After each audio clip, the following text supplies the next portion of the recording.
circuit here in Shanghai. I'm Ben Rwagnation, and joining me in the commentary box is the legendary talent herself. It's Jess. How you doing? Good evening, Ben. Good evening, everybody. I'm very excited for this race. The Chinese Grand Prix always brings some action, and I really hope the drivers are ready for it.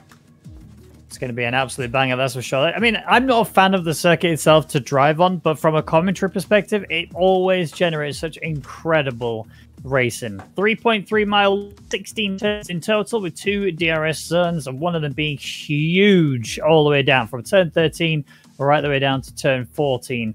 It's going to be a massive towing opportunity and maybe again some big juicy points for yourself. Andy currently leading the Drivers' Championship, but he's being very quickly and closely matched by Samidia and Top Tom. 122 for Samidia, 120 for Top Tom. Yanab, 99 points in 4th, with Brownie there, who's recently left in 51. You can see the rest of the grid are actually pretty close. Danny Mateo, for example, tied with 29, and then you got 27, and now Gelbvan there in P11 with 26. So it's all pretty closely fighting for that final top 10 spots. Copy, P12, Jasper 13th, beat Ben, tied with Luca 14th, 15th, and then you got the Alfa Romeo boys, then the Ferrari, and Dylan and Yari. Constructors, Racing Point still leading. Last week really helped pull themselves even further ahead. 221 points for them so far, with 176 against Mercedes, who've had a bit of a flop last week. McLaren, P3, 120 points. Then you got Renault, AlphaTauri, 66 each. And the rest of the grid a little bit further back than you would normally expect. However, after the qualifying we saw yesterday, it's time to see who is where. As we go into it, P1 was Andy, regularly at the front of the grid, but unfortunately he keeps messing up when it comes to penalties. Chenjo is P2 on the mediums, but apparently he's not going to make the race. Somebody at P3, Mateo P4, with Tops on P5, Yanab P6. Both of those guys on softs as well, so we're seeing if they need to worry about the tyre wear later. Copy P7, Jons in P8. That's the thing, when it comes to this track, the soft tyres will melt away, with Jesper now in P9 and Beaker rounding out that top 10. Now, the rest of the grid will get to choose whatever tyres they want. So, Dennis, P11, Assassin, P12. 13th is Luca, who's had a bit of a hit-and-miss season so far, with Danico in 14th, who's been the bottle job, in his own words. Yari, 15th. Vexit in 16th are the remaining drivers for this race. Hot lap time. Let's have a look then at how this lap is done by, of course, your boy Yonti. Home straight, DRS swing wide open as we charge towards turn 1. You want a little bit of brake and you downshift pretty hard as you crawl all the way around this long sweepy right-hander. The G's that you feel as a driver go through here are immense. And into the quick left-hander for that, but you need to get the exit just right. Cannot afford for the back end to be stepping out as you are now charging towards... Oh, well, turn 3 is this little kink here, and then turn 4 is the hard braking zone. Clip through the inside curve and make sure you get on the exit, but don't do it too wide. You will invalidate. Here is quite a fun but difficult section, the S's. If your car is not set up correctly, it will kill you, I assure you, as you come into the long right-hander and then into a very quick braking zone. Down the gears, clip the left-hander quite nicely, run out to the right side and back in again as you run again onto the outside curb, but this time a bit more aggressively. Do not go too far wide. You will, in fact, get warnings and penalties later on. Into the most important corners now. This is the long, sweepy right-hander onto that big, huge back straight. And there it is. The exit has to be perfect as you come out up towards the DRS line, which will activate right here. And then you have a massive overtaking opportunity down here. If you're in the slipstream of someone, bit of ERS and brake at the rail export should help you make that move stick as you now come through the final 2 corners. There's one. And look for the fence on the right-hand side. Start braking when you get to it. Get down the gears and clip the inside curb. Run out onto the outside curb as well. DRS swing wide open. And that is a lap of China. Now, we've had a prediction in the chat, Jess, of whether or not they believe the race will start with rain. 28,300 points have been spent on no. And 17.1 thousand have been spent on yes. We are expecting rain at the start of the race. If you had infinite amounts of ginger nuts, Jess, what would you bet on?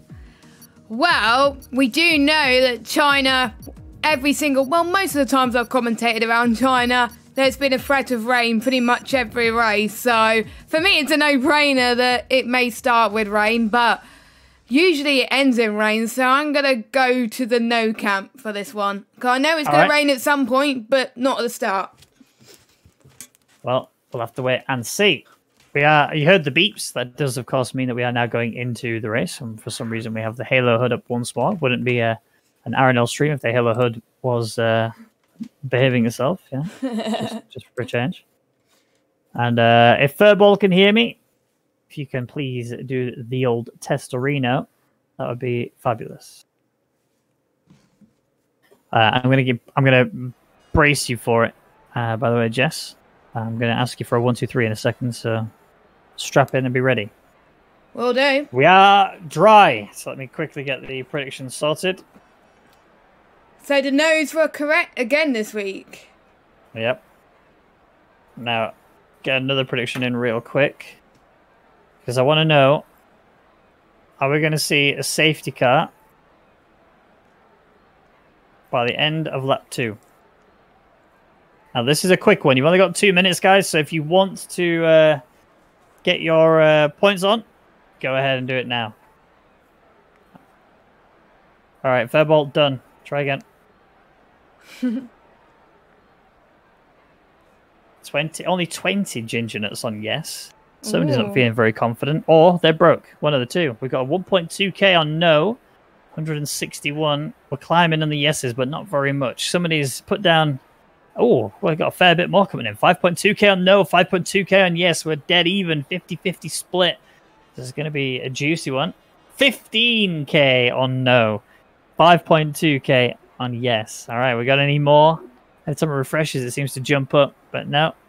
It's in at 15k for no, 15.2k for no, 5.2k for yes. Some people not feeling too confident. Oh, there we go. 20.2k on no, 5.2k still on yes.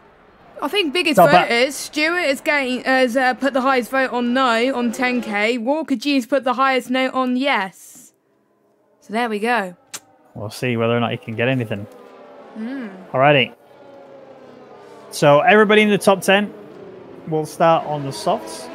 The only person who did qualify in the mediums in Q2 was in fact Chenjay, who couldn't get back in time for the race, so will actually unfortunately miss out. And now the mediums for the remaining of the drivers. Dennis P10, yes, of course. Just because Chenjay isn't there, Dennis gets moved up to P10 and also still has the ability to do what he wants in terms of tyre choice. Alright, done it again. Oh, I'm sad to see you say that, Staz. Hopefully you enjoy yourself later, but 54k now on no. That's quite a hefty amount. Saf, wow, am I surprised with that? Well, he's got a lot of confidence in these guys then to not have any safety cars. How much money? Oh, it's less than what Ancasa bid on yes last week, but Ancasa shot himself in the foot last week, so... Yeah. Tommy P got banged from them, didn't he? Yeah, he did. Did he gain more of those on that? I don't know. Tommy P did, yeah. I think he went with no, there wasn't going to be one, and there wasn't. And he ended up raking in the money, so Tommy P's got the big Daddy Warbucks nowadays.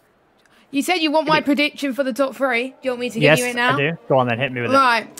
Okay, so... I was forgetful. Some idiot P1, Top Tom P2, Andy P3, because I know Andy's going to get penalties, even though I don't want him to. All right, fair enough.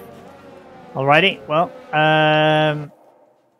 I hate to be the one who's going to ruin the Racing Point party, but I think Andy will actually make it work today. I think he's going to get that race win by quite a margin. I just got a feeling Andy's going to be so much more comfortable here than any of the Racing Point boys, so we'll have to wait and see. We've got a big raid from that guy Vince. Thank you very much for the raid of 69 people. Hope you're all good. Welcome to the stream. You're just about to catch the race start here at China.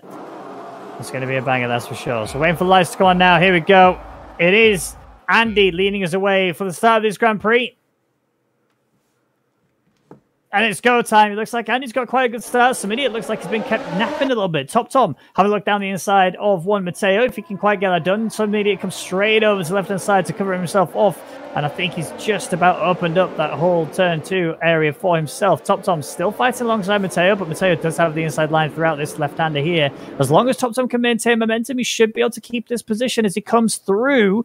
They are still side by side, slightly favouring Mateo, but the braking zone is going to benefit Top Tom now. He should be up to P3 as long as no mistakes are made throughout this area. Yeah, Top Tom doing a very good job there, still keeping side by side. Matteo also not giving up as well, heading towards the little hairpin coming up. Is quite blind as well, so if you missed your braking point coming up here, you're going to be in a lot of trouble. And then we got Yenab as well in the middle of this, going side by side as well. In the middle of this, if he doesn't want to give up, does he? Matteo now heading towards turn 13 once again. It's like the battle with Jack and Matteo over again. This time it's Top Tom and Matteo. And it's allowing some mad idiot and Andy just to pull away just a little bit. Now heading past turn 13 and they got the long back straight now. You can see Andy and some idiot trying to break each other's slipstreams right now. The car's behind. Yeah, and he actually got Top Tom as well, doing the same thing to Matteo. Top Tom has managed to get through, and here comes Yenab looking for the same situation, but has to back out. Big set from Yonti down the inside. He's getting himself up alongside Yenab here as well. Might actually be able to get the position if he can keep it together, but actually Copy, he's scrapping through as well, up to P6. This is really getting hot for the first lap. We've not had a virtual safety car or a safety car so far, although we have lost some idiot who is a telemetry thing. Okay, whew. All right, panic over. Nothing's wrong. The telemetry is broken on the left. It will fix itself at the end of this lap. But my word, for a minute there, my heart stopped. Yeah, I think my heart stopped there as well, because I'm not used to some idiot being in 11th, but he's not. He's near the top, so don't panic. I'm sure it'll fix itself soon. Cody's always say they're going to fix it, but they never do, so hopefully it fixes itself for the next game. But Andy still leads at the moment. With some idiot in P2. Not much change apart from the likes of Matteo. I think Matteo's lost some time on Top Tom, I believe. I'll check. Yes, he has a bit. So I wonder if he was struggling a little bit there, or he may be giving in as well. But he's under pressure from Yenab and Copy too. So the battles are not over yet for Matteo. So he's got to keep his nose clean, and he should be on for very good results there. Danny Co on the meanwhile. It got past Dennis for P12, but can he stay there? Going into turn 13, yes he does, as Danico stays in P12 for the moment, but I know Dennis right on the back of this, and I believe, are we on lap 3 or on lap 2? I don't even know, it's hard to tell. Lap 2. Lap 2, that's fine. So Dennis is not going to have DRS yet, unfortunately, but next lap, if he had DRS now, he would have got past him, I think, but we shall see. Meanwhile, Yonti gets past Copy. Yonti is on fire in terms of overtakes right now as they head towards the final corner. Easy to invalidate here as well. We also got Jesper as well. Teammates working together, it looks like, as well, with Copy under pressure. All the teammates hit each other a little bit as they head towards turn 1, but this is very, very good from Yonti. Is he going to get the right-hand side line off for Copy then, heading towards the tricky right-hand mile? My Copy maintains P6 for now. We're on lap 3, no safety cars or VSCs. Yep, that is correct. There has been no safety car or VSC, so those of you that bet on no, not a chance, well, you're about to raking some gingerness in a second. Yonti, like you said, is doing a very good job of actually starting to scrap with people, but you know, the same situation we saw with Top Tom and Matteo. The more that they scrapped, the worse it became when it came to Andy. I just seen Andy go off the track. Andy just lost out there to some idiot. He made a big mistake. I saw him go off the track, but I only caught his car back end of it go off. And yeah, Andy's now fallen to P2. So whether or not that was a sign of a weakness or it's some sort of tactical ploy that he's trying to chuck out here, some idiot will now be able to take race lead. I'll have to wait and see how long this is for. Yes, I wonder, because the softs, they don't last very long around here. In a 100% race, they only last 15 laps. So if you lose it early, then it's not going to have your tyre temperatures any world of favour. So Andy's got a lot of work to do if he wants to get past somebody in the next few laps. He's got to get past him soon before the tyres start to degrade and lose his optimal pace. So, you know, somebody is doing very, very well and was able to capitalise on that. Indeed. Right. Well, we are now on to lap 4 of 56. So it's going to be a long race, but just bear in mind that this can go very, very fast. And Matteo on the back of Top Tom. Top Tom has actually done a very good job of closing in that gap, actually. He was about 2.5 seconds last lap when they were at this point exactly. He's brought it down to 2 seconds, but I've got a feeling he's going to have to burn a lot more ERS if he wants to close that gap even further than that. This is going to be really quite tough. Yeah, thank you for the reminder of the title. Apologies. I will quickly fix that now. And at the same time, I will give you guys your octane. Not octanes. It's been far too long. In the ACC world. Yeah, the ACC world. There we go.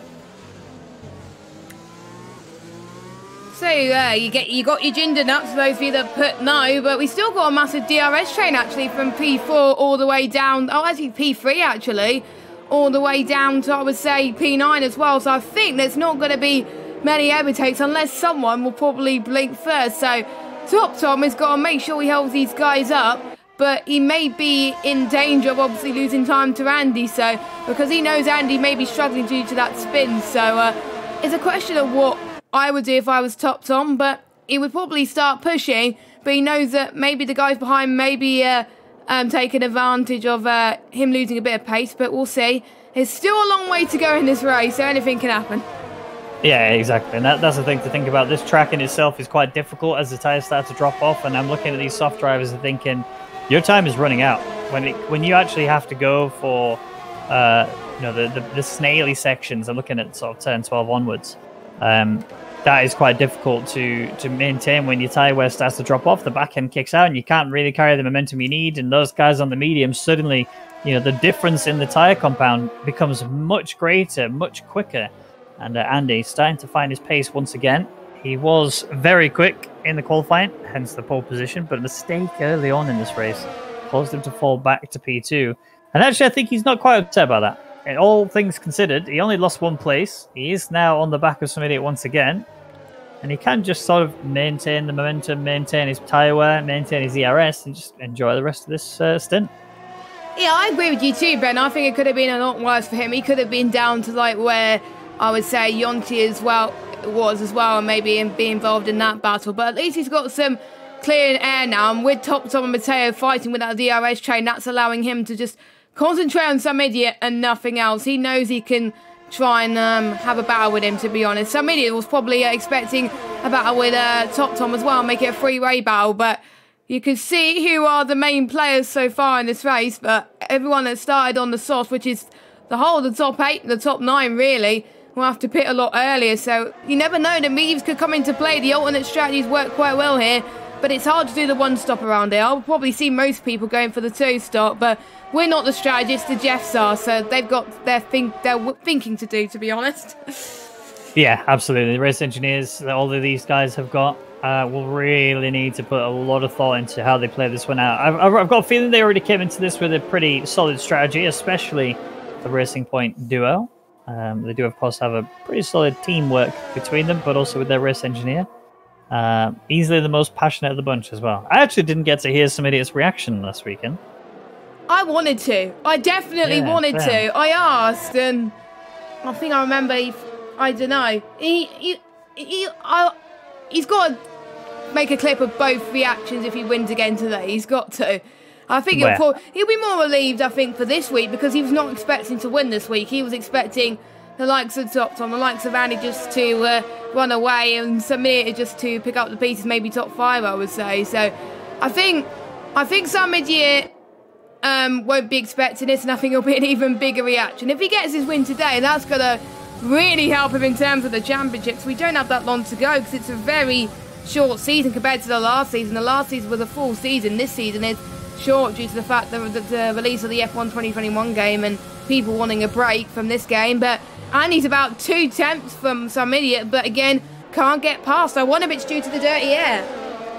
Yeah, it could be. It is quite strong, so we'll have to watch it and see how bad it becomes later if it does continue. Matteo cutting that final corner pretty hard, but did run out wide too much. I think that has actually caused him to get a warning or 2.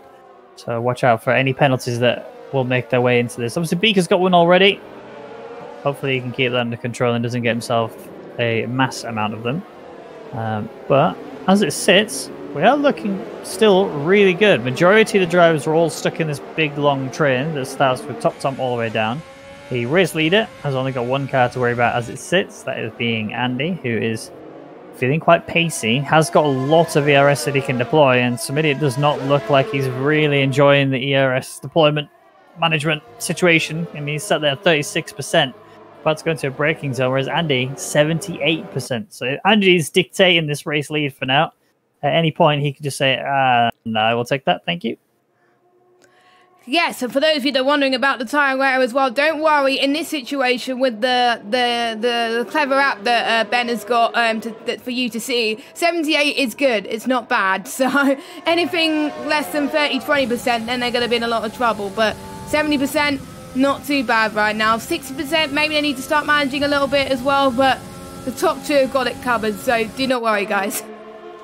I did press the wrong button, so now I have weather, but then I had the tyres hidden behind it, so I can't actually see the tyres. But Yonti going for a bit of a send here on Copy, deep into the corner, but he's kept himself alongside just nicely. They both got through okay, but a bit of wobble on the throttle there from Yonti means that Copy will be able to defend this. However, there is a DRS zone to think about here. And actually, Copy no longer in this train, no longer has DRS, isn't even deploying ERS. Yonti's running very low on. He's going to try around the outside in towards turn one. Copy's going to stick it through all the way in. And I think realistically, he should lose this position if he comes into the left-hander not further ahead. He is slightly further ahead. This could actually go all the way down to the next braking zone. I think that Yonti's just got him actually, so Copy will sit tight and behind. But yeah, the problem now is that they're both very low on ERS, and they were outside the 1 second margin. It's all dependent now on how Yonti reacts here. Yonti might actually be able to stay in the train. I think that was a big brain move there from Yonti because it looked like Copy was starting to drop pace, and that could have really put Yonti out of the running for the train. Yeah, I'm quite surprised people using the ERS very quickly, but probably it is due to the DRS train. Even in qualifying, I think I've seen people run out of the limit as well, the D rating when they go across the line. So it's hard to recharge around here. So if you use it up too quickly in the race, then you're going to find it hard unless you're in the hairpin zones. Just find a bit of oomph to recharge a little bit. So if you're stuck in the train, then you're probably going to be in deep trouble. Meanwhile, Andy and some video going side by side with the race lead. Actually, Andy does take the race lead once again, heading into turn 14. Now heading towards turn 15. Andy holds his line here. Andy's not letting a mistake from earlier on phase him a little bit. He's concentrating on the race ahead, and he's helped him right now. So Andy's in the lead. Some Idiot in second. Top Tom in third. Mateo's got Some Idiot's teammate under pressure for a battle, and I think Yenab's going to get him. He's going to get the right-hand side line as well. Mateo is probably used to someone going side by side, but usually he's the one who likes to be on the attack, but he is trying to get the place from Yenab back, but he couldn't do it. So Yenab, brilliant move there. He's up to fourth. Good for the Racing Point boys, even though Some Idiot wants to be P1, but I don't think he was expecting P1 today, so he'll probably still take P2, but Andy, brilliant recovery from that mistake to remain in the lead right now. Well, yeah, and actually, again, whilst Andy was happy to sit behind Some Idiot, the decision to now pass Some Idiot and actually retake the lead benefits Some Idiot more, because this is exactly the territory that Some Idiot was expecting to be in going into this race, and it's exactly the territory he's now found himself in. So he's just going to continue doing what he usually does, maintaining that tyre wear, maintaining that ERS, and just staying close to the driver ahead and making sure you don't fall outside that DRS zone. If he does, fantastic. He'll be able to gain a lot of momentum here, carry the tyres a bit further than anyone else can, and then push himself even further ahead. So, yes, it would be nice if somebody could get back into P1 and hold it all the way through to the end of the race, but I actually think this is perfect for Smidia, and he wants this more than he does anything else. As Mateo going for a bit of a send here on Yenab, but Yenab giving a little bit of a defensive move. It was good. Smart heads-up driving. Mateo will lose that position yet again because of the defensive maneuver that Yenab did put down. Did kind of spook Mateo just slightly, which put him out of comfort. And Top Tom's in the pits. That's early. Very early. That's early for if it was a two-stop. So maybe undercut, potentially. If he goes on the memes, then it's a definite two-stop. So, soft to memes, no way to get to the end yet. Top Tom is doing the two-stop. Well, he's gone into the pits when he had 57% tyre wear remaining on the tyres. So, he still had a lot of life left in that tyre. I guess he was just more thinking about the optimum pace that he doesn't have. And whilst he was stuck in the scenario he's in, he's now in free air. He doesn't have to worry about anybody. He doesn't have to think about whether or not he's being pressured or anybody's going to send him. This is back down to time trial territory for him. He'll just enjoy himself now.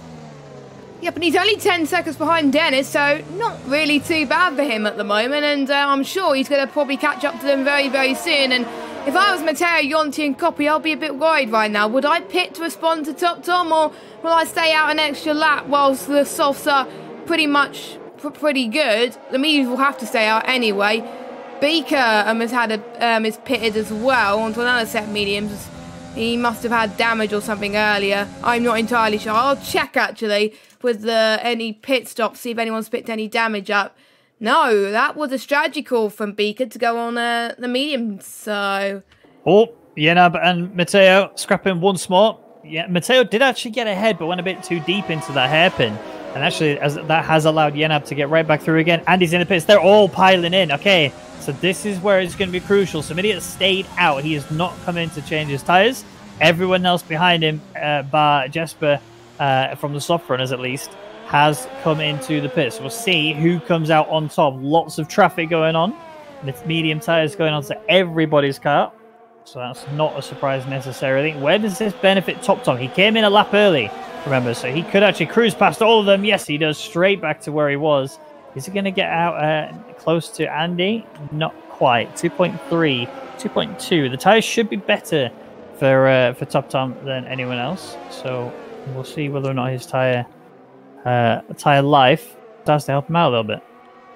Yeah, so the undercut has worked well with the people that he was battling with. I think he didn't need to worry about Andy at this stage because I don't think he was going to catch him, but his main job was to be in front of Yenab and Matteo and Copy, and he did that. So good job to Top Tom there for pitting when he did, but the question is, when he's going to stretch out these mediums to go on to another set of mediums, we'll have to find out. Maybe he wants to go for the undercut again. We've seen the undercut work for him, so maybe he's going to hope that other drivers don't undercut him later on, because they've seen what Top Tom can do. The Jess will probably think, right, I've got to go for the undercut next time for Top Tom. So Top Tom's Jeff has got to think one step ahead, as does all the Jeff, to be honest.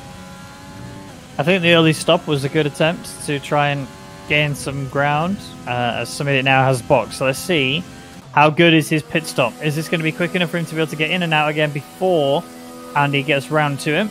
Or is he actually going to lose out here? So we'll see. Obviously, those guys that haven't yet boxed, they're going to all cruise past him, but that's not the person we're paying attention to, because this is the person we're paying attention to, Andy.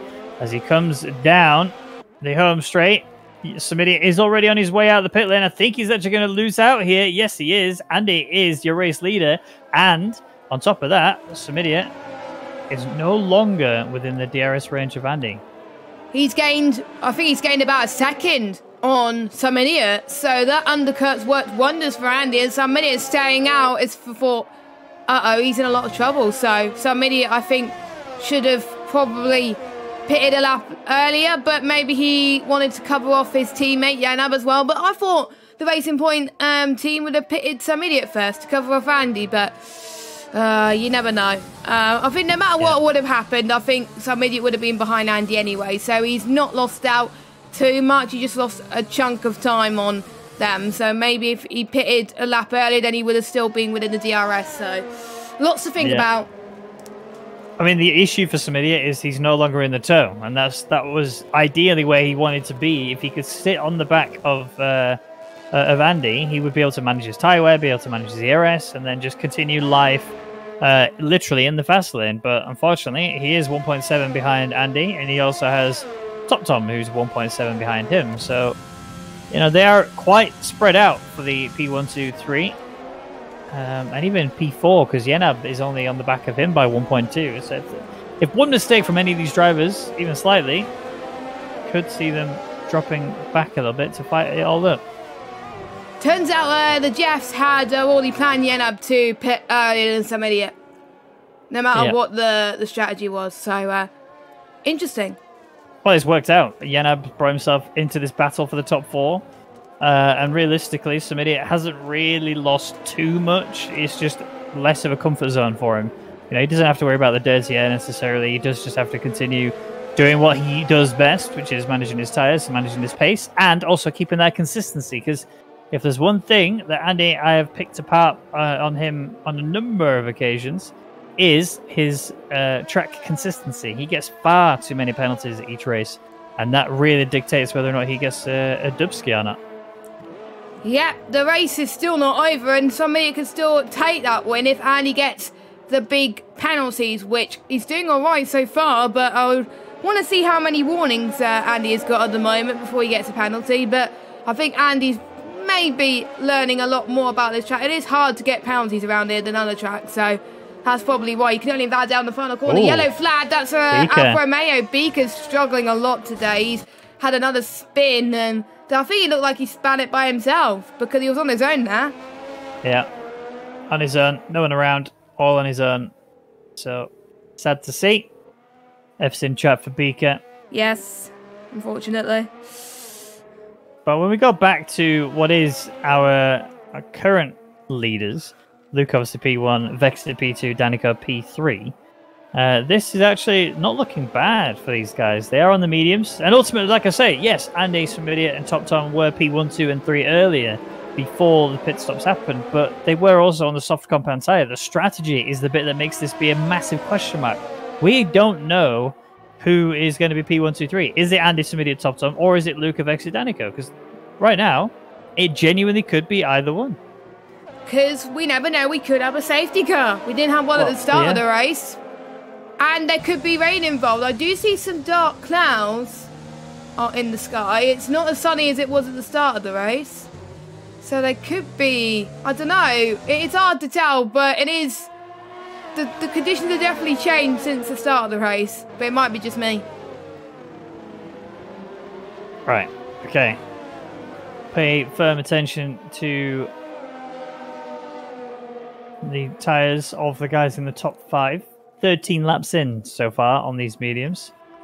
They are just basically setting themselves in for effectively. They're going to be doubling up what they're on already. Let's look at the tyre wear for Vexes. 69% on that front left tyre. Pretty good. And he's not too bad. Yellow flag again, sector 2. Is that one Beaker? I'm going to take a stab at that. Yeah, yes, it is. You see a retirement coming soon. Similar place as well. Actually, no, a few corners before where we binned it last time. So, yeah, he's probably going to give up. Unless there's a safety car, he's probably going to think, what's the point? Beaker. So this is an example of what happens. Oh, no. What has he done now? Another yellow flag. That's Beaker, isn't it? Yeah. He's mowing the grass. He's doing a Bottas. Those tyre temps are through the roof. Yeah, it must be. And he's going to be given the order to box, so I wonder if it's time to call it a day, or is it maybe go on to hards until the end? You can tell he doesn't care about if he's in the pits. Yeah, it's going to be retirement. If he speeds in the pit lane, he's retiring. Yeah. Oh. No, it might not be. Oh, yes. Oh, no, never mind, he is. Well, he didn't speed, so fair play to Beaker. Yeah.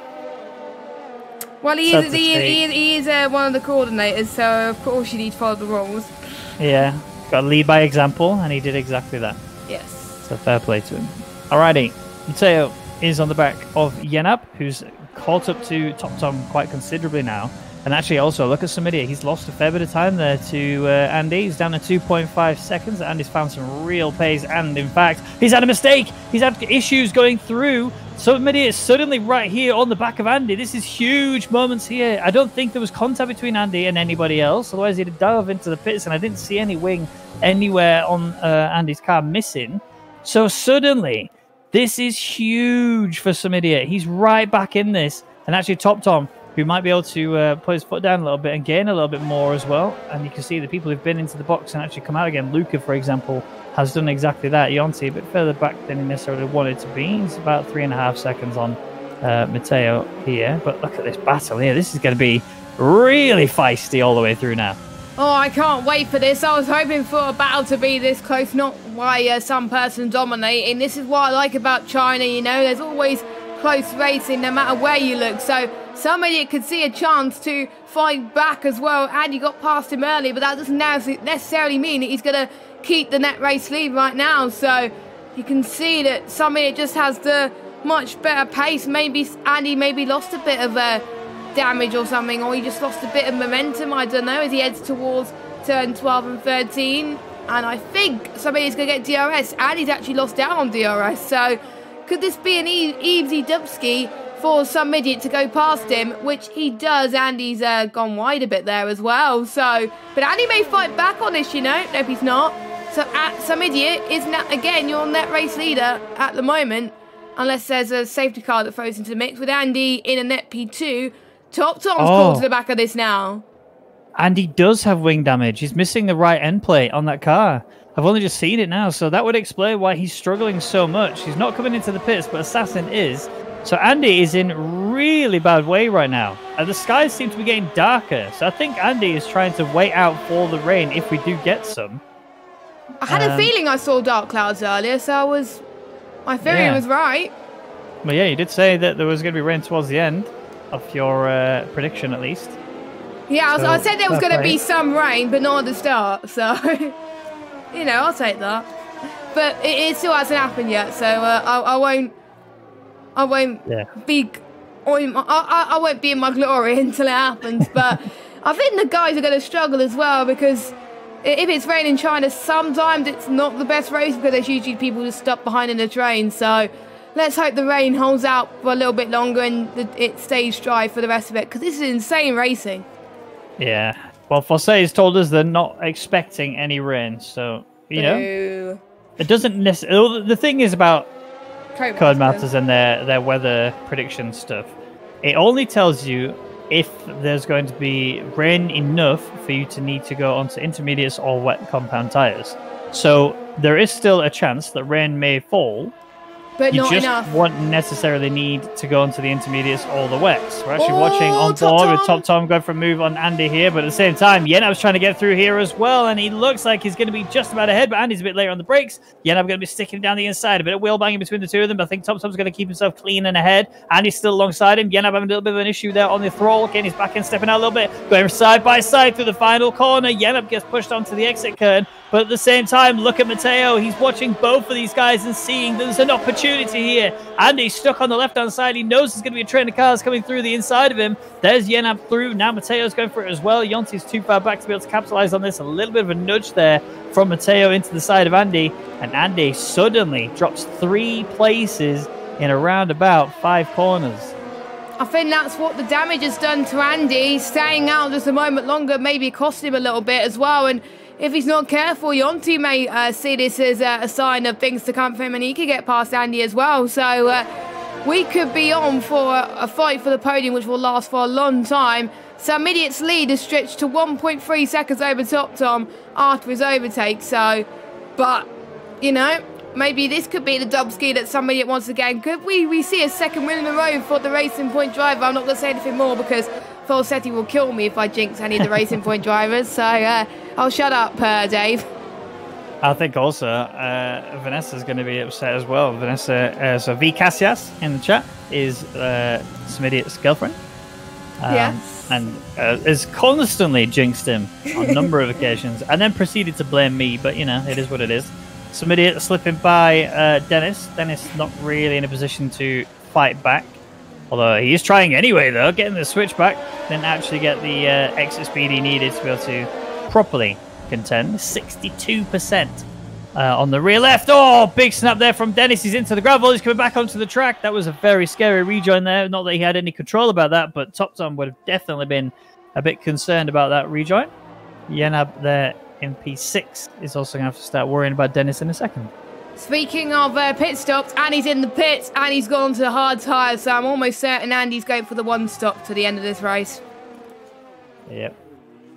Yes, indeed. All right.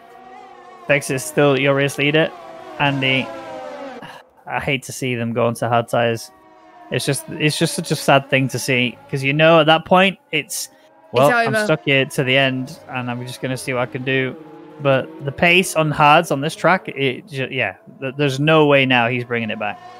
The hards are a nightmare around this track. So understeery on this game. You know, if you go on the hards really, then even a 1 stop on the 50%, the hards just go off so quickly and you just lose so much time. So Andy's gonna really be probably as a race to forget for him. I think everyone's had bad races this season. I think Andy's going to add this race to the bad race club. But again, still a lot of race to go in this championship. He can still pull it back. So, you know, Andy, he can't give up at this point, as we got Dennis, who's dropped again to P6. Yenab with the fresher tyres is saying thank you very much. We got Matteo as well that wants to get past the traffic. Sorry, is he going to get a double set? He's not. He doesn't want to get involved in any instance, so fair enough.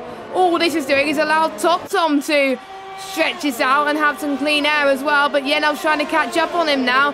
Here comes Matteo into turn 1. It's going to be hard for Matteo to get past the Synergies right now, but he's going to go side by side at least. Almost a bit of a tap from Matteo there on Dennis, but they're keeping it clean, leaving each other space just a little bit as they head towards turn 4. Now going on to this straight here, the little kink of turn 5 coming up now.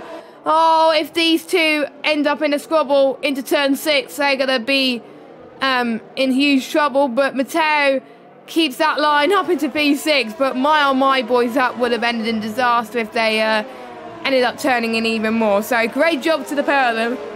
Yeah, and on top of that, Matteo did just about keep himself within that 1 second margin as well. So he is right on the limit of it. He does need to keep maintaining it as well, which does mean whatever ERS he's got left, which is very minimal as it is already, he's going to need to try and burn it, or just to try and stay within that DRS of Yenab.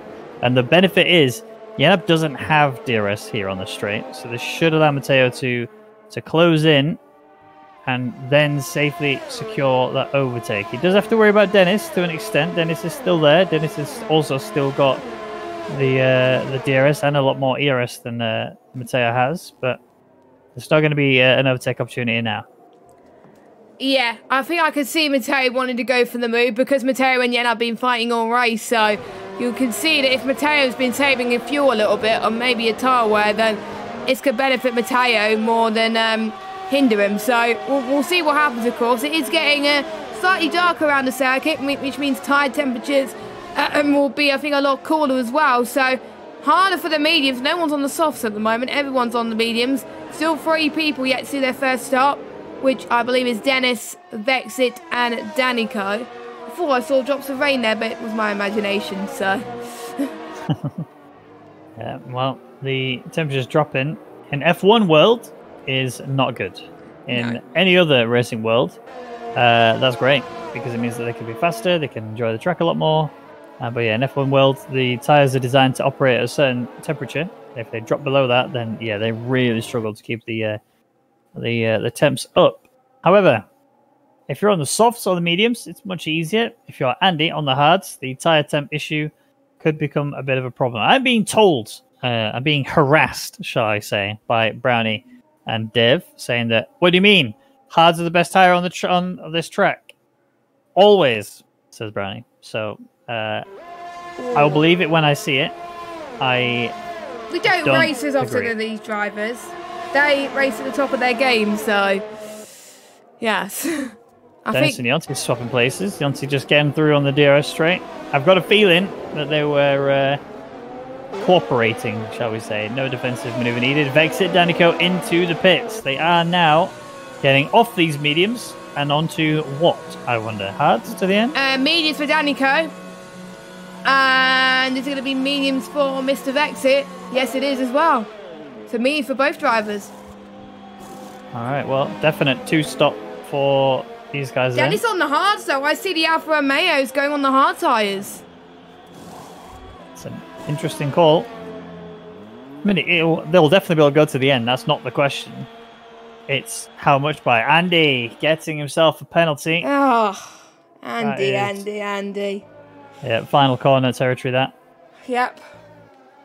And he's right at the back. This is such an unusual place to see Andy. He's usually in the lead, having clear air, not used to being at the back. So, again, he's going to hope for a safety car. And he's on his own as well. His teammate's not there. So, he is fighting solo for the Mercedes camp today. Could be good news for the Team Racing Point boys. I mean, he does want a safety car, but he doesn't at the same time, because most of the drivers have already boxed. They're not planning to box again, because those guys that have gone mediums will not want to switch tyres unless they're going to go hard now to the end, which they can do. You know, it's definitely doable. I don't think many drivers would want to go onto the hard tyres because of how they feel more than how they perform. I mean, from my own personal experience, I mean, I'm a terrible driver anyway, but when it comes to those hard compound tires, I just could not get them to be happy enough for me, and I'd always make some sort of mistakes. Yeah, I got to agree with you on that one as well, but it's nice to see people on different strategies as well. It gets people thinking. We can pretty much compare Dennis's pace and Andy's pace to the ones who are doing the 2 stops and see if it will benefit them more than hindering them. But I think it's going to benefit the ones who are doing the 2 stop, not going to lie. It's the most viable strategy. Vexit and Danny Carroll now on the same strategy as the ones that have been on these meetings for goodness knows how long. We now know that the optimum pace is about 22, 23 laps. So I think that's what these drivers are going to do before they go on to their final set of meetings, which will take to the end. And Vexit is just cruising on these new meetings, which can help him a little bit. Not far off Luca, who pitted 6 laps ago, which is interesting. Okie dokie, lap 23 of 56, already halfway through of the lap, sorry, not the race. Obviously, I can do maths at 28, you know. I'm not a complete numpty, but yeah. The sun seems to be shining through a little bit more than it was earlier, so maybe the track temps might be getting affected later. Mateo within the DRS range of Yenab, closing in very rapidly. In fact, might even go for a move into the braking zone. Hard on the brakes as they come into the hairpin. Mateo has got his car sufficiently ahead here. I think Yenab will just surrender this. And yeah, fantastic move there from Mateo. But why would you do this maneuver? A, you've got your fuel warning light flashing at you, telling you haven't got enough fuel to go to the end. B, you've got very little ERS on your car as well. And no DRS. You just want to sit behind and you manage your ERS and fuel. This is a great maneuver. Don't want to take anything away from the overtake, but I don't think it's going to be beneficial to him. No, I think it's going to hinder him because Yenab has got the most advantage, more ERS than Mateo, even though it's 14%, but still. And yeah, I think Yenab is potentially probably going to do the same move as Mateo did last lap. So, or maybe Yenab will probably stay behind until the pit stops. That's what he did earlier. So he'll probably do the same again. So this is probably a good call, I would say, for Yenab to just stay behind. As long as this man, Yonti, doesn't catch up, which he is known for catching up somewhere. I mean, Yonti's doing very well in 5th position. Probably his best results in a while. He kind of likes this track. I think he's being acclimatised this a little bit. But his teammate in P6 are good points for Haas this weekend. Unlike in real life, it seems. Yeah, absolutely. Mateo actually on the limit here for getting within the DRS range of Top Tom. So 1.1 seconds is where he sits. Obviously, he needs to get a 10th and a bit if he wants to get that DRS range on Top Tom. Top Tom also closing in slightly on Samidiot. So I think Samidiot has taken his foot off the gas just a smidgen. I'm not sure exactly why. The ERS levels are not looking too good. The fuel level will obviously be good because he hasn't got the warning light flashing at him. But yeah, just slightly concerned there for Samidiot. Yeah, I think if somebody doesn't get a move on, then the other drivers are going to think that he could get past, because I think with some of the tyres, it's better the more worn it is. So I think that could be the situation for, I would say, Yenab maybe as well, but we're already almost halfway already, and still one final stop to make for these guys to make it to the end. And apart from obviously Dennis and Andy, who don't need to stop again, I believe, but it's going to be hard, of course. But I think a lot of the drivers have been saying the hards get better as the race goes on, but we'll see. Dennis and Andy having a little bit of a squab though, so we'll see how much the hards are affecting them right now. So it is good that, and Andy's probably in a bit of trouble now. So yep. I mean, I know that people are saying, "Oh, well, the hards are fantastic here," and realistically, I want to believe them. I just don't see how they're going to perform well enough for him to be able to recover and still gain huge amounts from this. Obviously, he did have to have his wing replaced, so he lost a lot of time in that respect in itself. I'm not necessarily saying he's going to be quick enough and the tyres are going to be good enough to get him back into race win position. But I do think that, you know, maybe get a P5, P6 out of this. It's just whether or not he can maintain that pace and how comfortable he feels. He does have a time penalty against him as well, remember, which is unfortunately usual territory for him. So, things you don't like to see. No, but like we say, you live and learn and you focus on the next race if this race doesn't go your way. But there's still a lot of laps to go in this one. So, the more you stay on the track, the more you learn. So, you know, on your racecraft, and because you can't always be in the top half of the grid all the time. You just can't. You got to learn how it feels like to be in the midfield, to be in the back of the pack maybe sometimes, because if you learn those, it potentially helps you become a better driver on how to deal with bad scenarios and how to fight back. Remember how Lewis Hamilton came from like 9th in Imola to finishing 2nd, you know, just forgetting about what happened. And I think that's what Andy's trying to do. But, oh, Luke is out the race. Luke is out the race. I think he's had a massive crash. I think we're going to see as... or did he retire on track? Or was it Assassin that's moved out the way?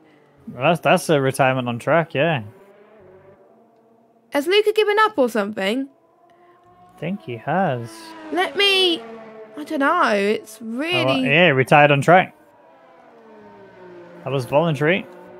You're not allowed to do that, so I think there'll be a slam dunk penalty. Won't it not? Or is there... Yep. No, you're right.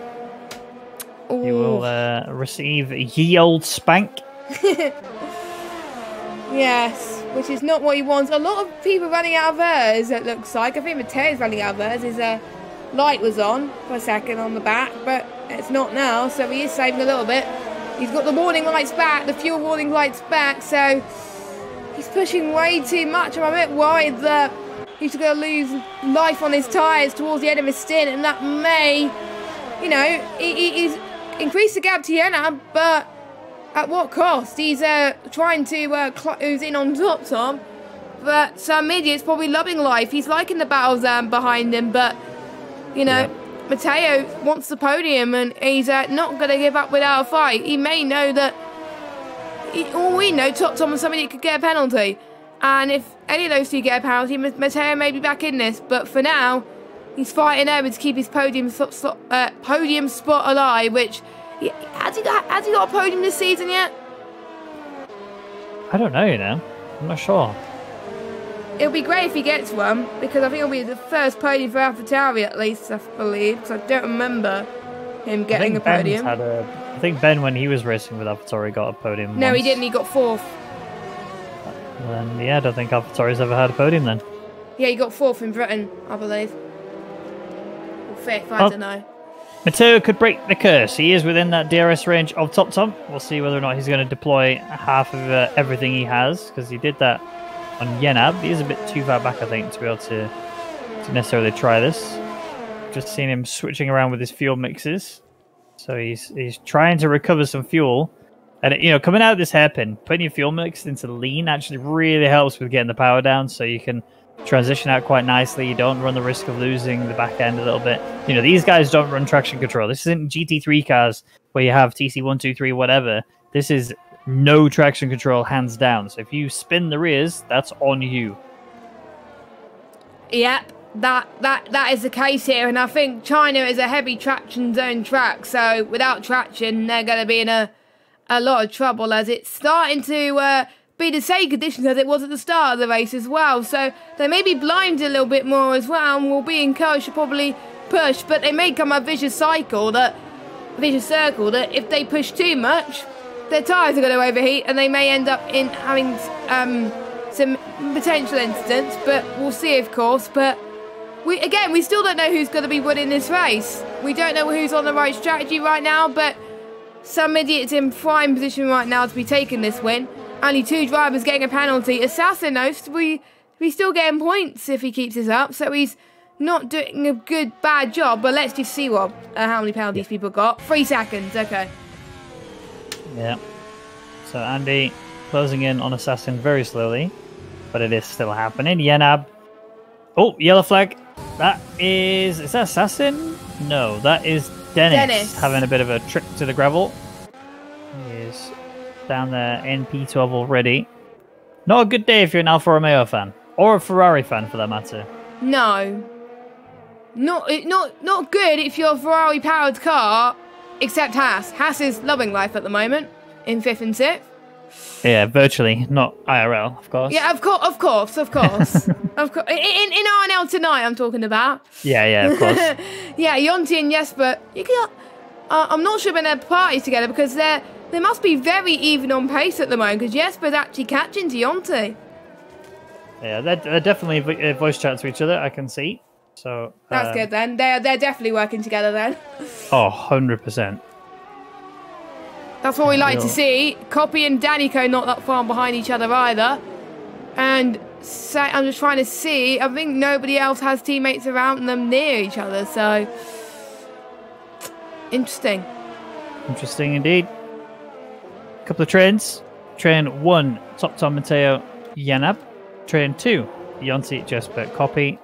And that is almost becoming one train. Yonti is only 1.9 and it is closing quite nicely.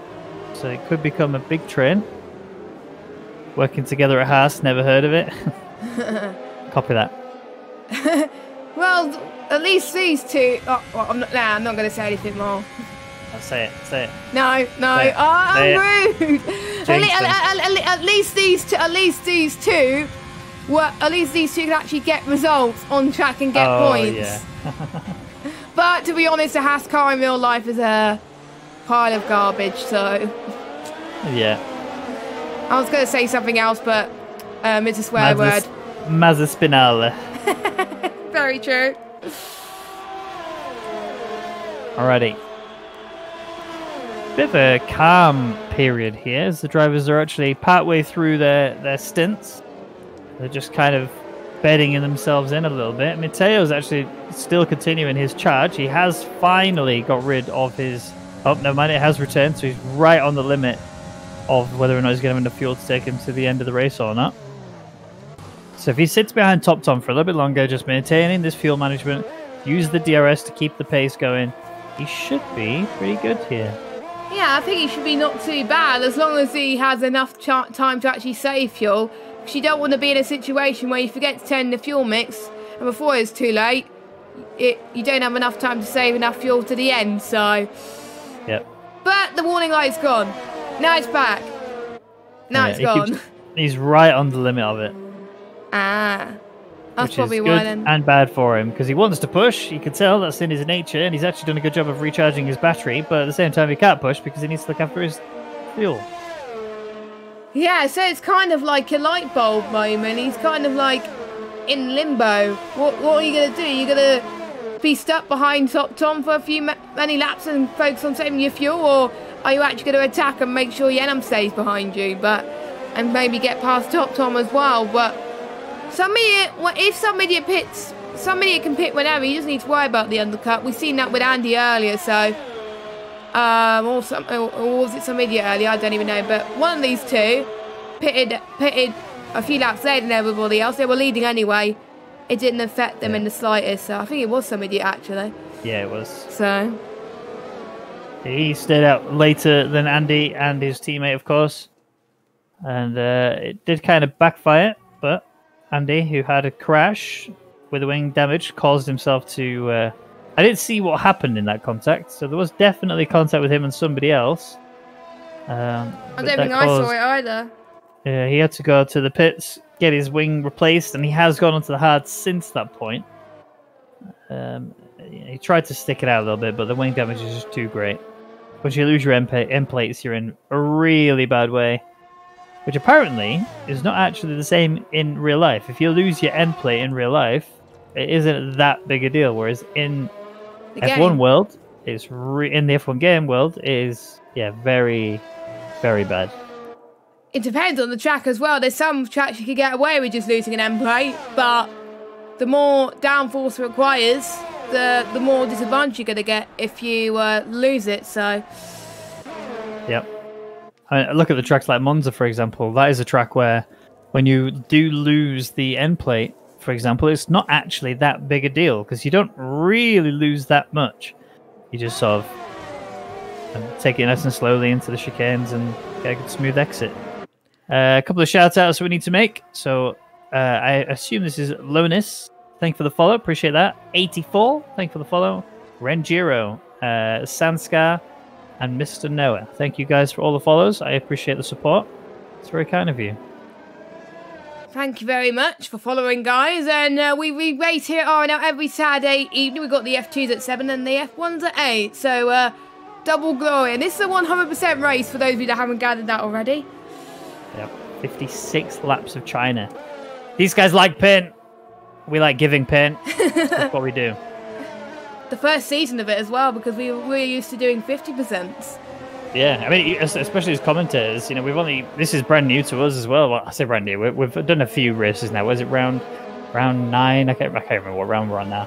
I don't even know. We're quite far in. I think we're round 9 or I think around 8 or round 9. I don't know, but yeah, it was definitely new to us because it's hard to keep the stamina up as well. But after a while, we found stuff to talk about, and there's been quite a lot of action, especially round 1 as well. We thought it was going to be a lot harder than it was, but it turned out to be pretty good.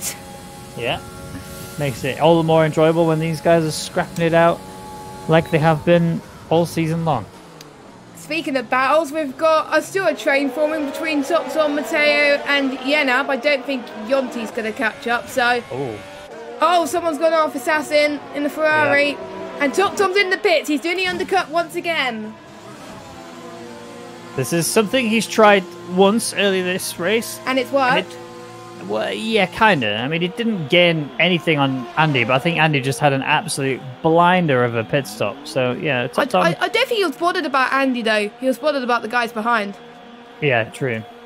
Well, we'll see if this one favours. Where is Andy? Andy's coming down the home straight now. So this is where you're going to see how much of a benefactor the hard tyre choice for Andy has become. Obviously, everybody ahead of TopTom will need to box, I believe, at least once more. Maybe Vexy and Danica don't, but I can't remember what tyres they... I think they started on mediums, so they will need to box once again.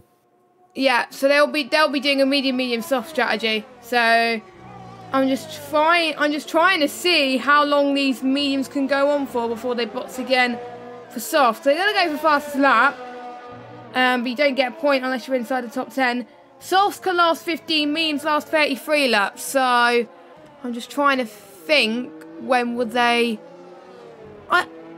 If they're allowed to stay on the same compound, it definitely would have gone to the end of the race, Vexy and Danico. Yeah. But unfortunately, the game doesn't allow you to do different the same tyre compound, and same as real life as well. So unfortunately, you will have to box for softs. Yep, rules are rules. They have to obey them whether they like it or not. The game will auto DQ you if you don't follow the rules. Although, even if you do, in Yonti's case, he got auto DQ'd despite actually following the rules. Was that last week, or was that the week before? That was a few weeks ago.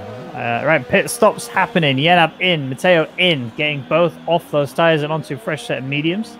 And Matteo is already back out once again. Yenab following him as well. I think Yenab may have actually lost a bit of time there to Tom has got past.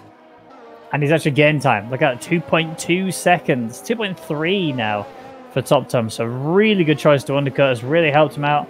Now he should be able to match pace and pull away a little bit maybe. We'll see. Yeah, I think he wanted to do the pit stop early because he knows that because the mediums last a huge chunk of time around here in a 100% race. So the best chance of undercutting, he did the right thing, and I think Matteo and Yenab are probably wondering why they didn't get the undercut instead of TopTom. But you live and you learn, and it just goes to show that either TopTom, I'm not sure if TopTom made the call himself or it was his Jeff, but either way, both of them have done a good job. Again, TopTom flying solo for the McLaren team. Is Samidia coming in this lap? He's got... Yes. Yeah, he's got to. So, he's always been the overcutter. How about Yonti and Yonti or Jesper? Nope. Nope. And Yonti get a penalty. Ooh, dear. Not Final good. Corner. Samidia onto mediums. So he's going for the final run now. I was starting to wonder whether or not softs would be doable, but I'm really getting the impression that not even a chance. The TopTom says the new fastest, and actually this is going to be very close coming into it. There is Samidia already up towards turn 1. TopTom is very much closed in here, right onto the back of Samidia. He should actually be able to claim DRS on him if he could just eke out a little bit more. He's got the tyres up to the right temperature, so he should actually have that benefit there. Just needs to burn it all now. Cannot afford to fall behind. Sun beaming down. I've seen enough films to know that when the sun is out, good things are about to happen. we'll watch and see whether or not that's about to happen for Top Tom. Yeah, I think maybe this is where the race comes alive for Top Tom. Maybe he'll just focus at this very point, because 2-stop races are definitely more exciting than 1-stop races. You have really much a second chance, really, and that's just benefits him in a way. But if somebody can carry on with the pace he's doing, maybe Top Tom doesn't stand a chance. But Top Tom's got no DRS, so somebody is probably going to breathe a sigh of relief for a little bit, so he's going to push ever so slightly. But we're seeing the Haas car, actually, of Jesper almost trying to get him moved down the inside of the hairpin of turn 14. Couldn't quite do it. Let's hope they don't just double stack, please. I think one of them may box at some point. I think they started on the soft, didn't they? So they can go on some mediums if they wanted to. I think Jesper did. I don't remember where Yonti qualified, I'll be honest. I'll check. So Yonti started on soft, so did Jesper. Yeah, they both started on soft. They did. Alrighty. Interesting. Top Tom, new fastest lap, which is, going to strike some fear into the racing point there of Samidia. Although, even on his out lap, he's already been pulling away a little bit of time on Top Tom. It's just now whether or not Top Tom will close in by using more of his resources available. In fact, let's have a little resource comparison. Samidia on 27%, same place on the track, 16% for Top Tom.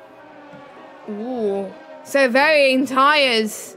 From the drivers, as in tyre wear, I would say, but it's not about where you start, it's where you finish. Things could change at a drop of a hat. So Top Tom, if he wants to still salvage a victory out of all of this, he's got to manage his tyres maybe a bit better and maybe try and catch up towards the end, or maybe just playing the long game right now.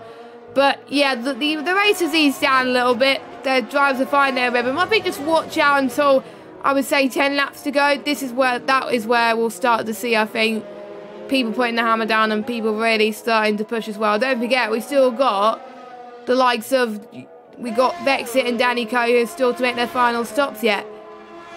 So yep, exactly. Yonti, Jesper, I expect that one of them is going to be coming into the pits, and neither of them have decided to come into the pit lane just yet and get off those tyres. Are they aiming for softs? I assume so, unless they want to try and take these mediums all the way to the end, but I actually don't think that they're able to do that. No, you can't. 33 laps, you can't. So maybe they'll be waiting.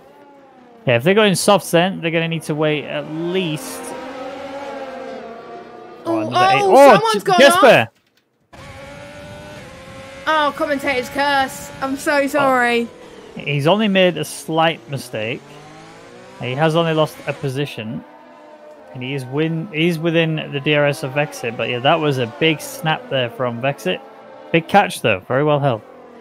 Yeah, at least he didn't get any damage for Jesper. So a podium is still within reach. Actually, no, it won't, because he'll probably drop down anyway. But points are still within reach for Jesper. So anything can happen. He knows that a few drivers still yet to make their final stop. So all is not lost. And he's still catching up again. So that was like a Top Tom save there. So well done to Jesper for keeping his cool. Let's have a look at Vexit then, because he's about to go for a maneuver on Yonti. He's in the toe. They're going for a move down to the inside, into the braking zone. There you go. They are side by side throughout. Vexit has got the move done and dusted. Yonti put up 0 fight. He knows he doesn't have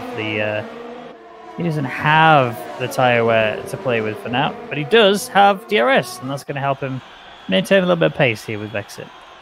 Yeah, we'll see. He has a tyre life as well, so it may be an easy pass for Yonti, but he's not going to do it, which is interesting. I wonder if this is actual fight for position, technically. If the likes of Yonti and Jesper are staying out, I wonder. Maybe Vexit's holding on because of the fresher tyre life. Yeah, maybe.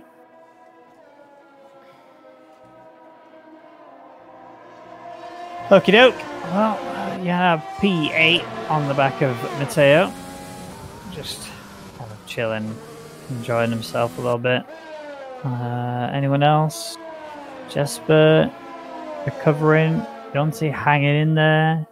Top Tom losing time to Samidia. Could definitely be better for him. Bit of a lock up there from both Vexit and Yonti. We are on lap 38 of 56.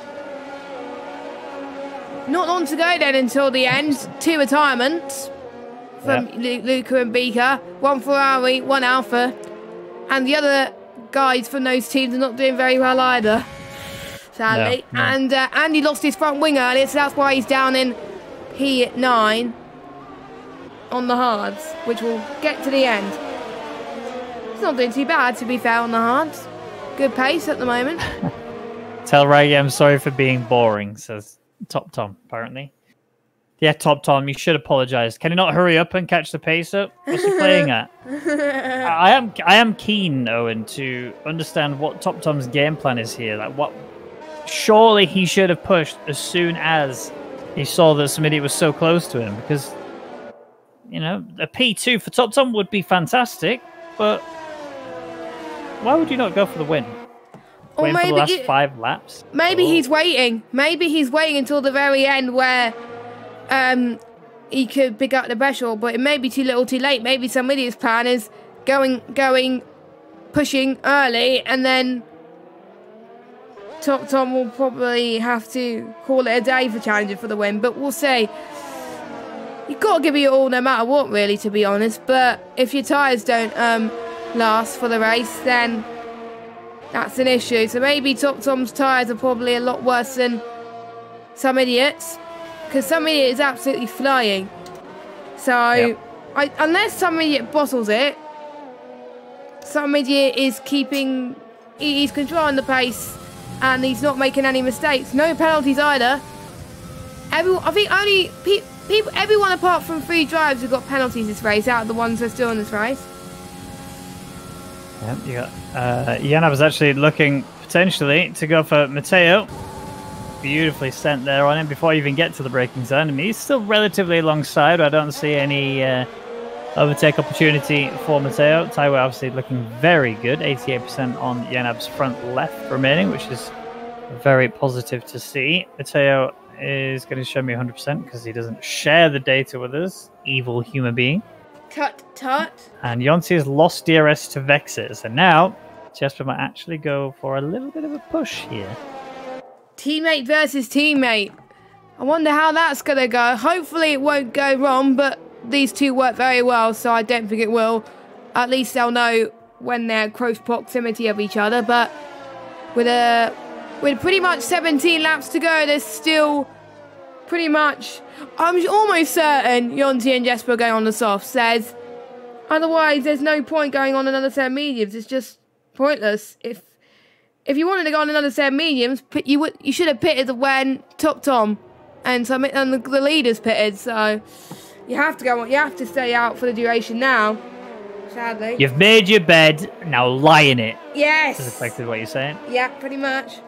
Yeah, I think the softs are absolutely the right call here for them. They've not really made themselves too cozy in the front, but you know what? I'm a believer. Actually, we've got some idiot looking for Danico. Easy slaps, no real pressure from them. Go back to Matteo, who's going for Yenab. Actually, same result as last time. They could actually work together here. If they continue to do what they're doing right now, which is only overtaking in the DRS zones, Matteo's doing it, you know, they're swapping places quite easily, not really losing any time at all. This will actually benefit them in closing in on Top Tom. So if Top Tom's plan is to wait for the final 5 laps, A, he needs to save a lot more ERS than he currently has. B, he needs to watch out for the cars behind him. And C, he also needs to make sure that gap doesn't continue to expand like it is already between Top Tom and Samidia. Samidia has decided, I'm not waiting for you, bye, and he's already leaving. Yeah, he wants to win Samidia now. He's committed to... He wasn't sure about it until today, and he's now, right, I've got to get that win now. So, and again, good points for Racing Point. So where Yenam is going to be out of all this? I think he's going to be P5, a net P5, isn't he? Yes, he is. Although, if they continue scrapping together like they have already, could easily be P4, to be honest. Could be, because Yenam's not that far from Matteo. What Matteo's tyres looking like over Yenab's? Matteo, yeah, well, he 100% apparently for Matteo. Oh. So, unfortunately, I can't. We can't say. Oh. but Yanab is on 84, which is really good. So he's very cozy. Good evening, Wizard Poultry. This battle is tasty. Yes, indeed. And it's going to continue, I think, even more so. The same as Jesper was right on the back end there of his teammate. At what point are they coming in? Oh, there's Yonti. He's in. He's finally caved and decided. And Vexit. And Vexit as well. Alrighty. This is good. I think Yonti was a bit... I'll do whatever he does. Yeah. I think Yonti has probably regretted himself staying out when he did, because now Vexit's jumped him in the pits. Well, Vexit was ahead already. Yeah, Vexit was ahead already, but... Yeah. Because he pitted, he did the alternate strategy, but Vexit's in the points now. And he's not that far behind Andy, so... And meanwhile, somebody's got past Jesper up into the actual race leaders of this race now. Right, I actually want to stay on board with Vexit, and I want to keep the dash up for him. I know it says Lou on the right side. Ignore that. Of course, it is Vexit. We are watching to see how quickly Vexit closes in, because these softs are going to be blisteringly quick. Tom says he doesn't think his 3-stop is going to work. Nope, I don't think so either. No. I doubt Jesper will go any further than he already is. It's just Danico he needs to worry about. Danico looking really good, actually. This is a P2. And he can easily take those tyres to the end. So there is... No, Danico needs to stop one more time, because he also started on the mediums. Surely not. He's like barely done any lap time on it. 59%. Oh, he's in the pits, and he's crashed into the back of Jesper. Jesper lost the back end quite heavily because of that contact. Yeah, that's bad. That's very bad. That'll be probably... Would that be... I think that'll be a racing incident. That was just so lucky from both drivers, but... Danico's got no damage. Does Jesper got damage? I'm not sure. I don't think so. It was a rear hit, so I highly doubt he's got damage, unless he hit him really hard and they broke the front end. But that was close, but he lost his time. So Vexit has gained... Vexit's gained a lot of time due to that. P7 with a 2.1 second gap to Andy. Andy, who is within DRS range of Copy. I don't think we're going to be seeing Copy being able to put up much of a fight there. No. I think it's probably going to be a slam dunk, probably potential pass, potentially as well, but I think for Andy to recover to P6 with these hard tyres, maybe Volsetti is right. Maybe the hards are a lot better conditioned towards the end. Yeah, but 9-lap-old mediums surely haven't lost that much pace. I think it's more that Andy's just got that bit extra quicker. Speed. Yeah, I mean, look at Vexit. He's already on the back of the Mercedes here. And we're going to be seeing... Oh, yeah, no, Mateo! Yeah. Oh, I think Yanab's got him, but what about into the final corner? Yeah, Yanab's got him. That's an easy lemon squeezy. Back to Vexit, who is round the back now of Andy. Does have DRS, which will assist in pushing further forward. And enough ERS as well. Yeah, plenty. He's not even needing to deploy that much because the soft tyres are just going to be so much faster. But realistically, I only see him getting P5 unless he can really dominate whilst he's on these soft compound tyres. I just don't see the pace difference between those guys at the top 4 and Vexit being much more than what it currently is. Yeah, I think Vexit needs a miracle for him to catch up to Copy, so yeah, I think to get even closer to maybe P4 potentially as well. So yeah, P5 will be his realistic expectation. Yonti, I think he's probably going to stay in P8 and B9 and whatever, but everyone else has made their stops at least. No? Vexit going for a move, down the inside, into easy the braking zone. Yeah, easy slaps. No issues there at all for him. And he's already lining up Copy. He's got the DRS from Andy, which he can now use to attack Copy. At least I think he has. No? Yes, yeah. We're all right. We're all right. Relax. It's fine. Here's the wing. Here's the toe. there was a little sprinkle of ERS earlier, and easily into P5. But like I say, I think this is now where Vexit stays, unless he's got crazy amounts of pace he can track down over the next 11 laps. I don't see how he can make this change. Yeah, because don't forget, Tom, Yenab and Matteo have only been on these tyres for 10, 11 laps, so their pace is going to be pretty good. So it'll probably be much almost even, I would say. So that's why Vexit will stay there. But we're almost at the home stretch. Submediate leads by 3.9 seconds. I think Top Tom may have realised that it's game over for the race win. Let's just see if I can hold on to P2. Good evening, Big Boss Man. What do I think of today's qualifying in F1? Bottas on pole? Who'd have thought you'd have said that today? But exactly. Good. Yeah. Good to see from Bottas. Hopefully this is the start of his redemption. But I hope so. He needs this weekend. He needs to have a good start as well, but, you know. Yeah. I was very impressed with George Russell's Q2 lap as well. Yeah, and he was only a 10th away from being into Q3, which would have been fantastic. But to be fair, I think he probably realises that starting 11th is probably better than starting 10th. Yeah, true. So, Fossetti has told us, assuming that Vexit can maintain the pace he's currently doing, he will win the race. But obviously, he won't be able to maintain his pace because this is a track where tyre wear does degrade very quickly. And I expect that those tyres will drop in around about 4 or 5 laps. Yeah. But we don't know about the penalties for the other drivers as well. This could throw a spanner in the works as well. But yeah, I think Vex is going to get into the 6-second margin very, very soon. But yeah, he's still within, I think, 6 seconds. And I don't think he's going to have the edge right now. I think he's going to get to around about 4 seconds. But that's pretty much it from, I think, in terms of tyre life. Because it's a front-heavy track. So your rears are going to be the ones that are least struggling, where the front left especially, that's going to take a massive hit. Yep, without a doubt. Assassin has just cruised past Dennis, who has had a bit of a nightmare of a race, to be truthful. Yes. Especially after comparing last race. He did really, really well, but today in particular, not gone that way at all. No, for Assassin, I think he's one place off the points, but he's a little bit further behind than Jesper, so I think Assassin has probably got the most work to do out of anyone to try and get more points this season, but there's still plenty of races to go.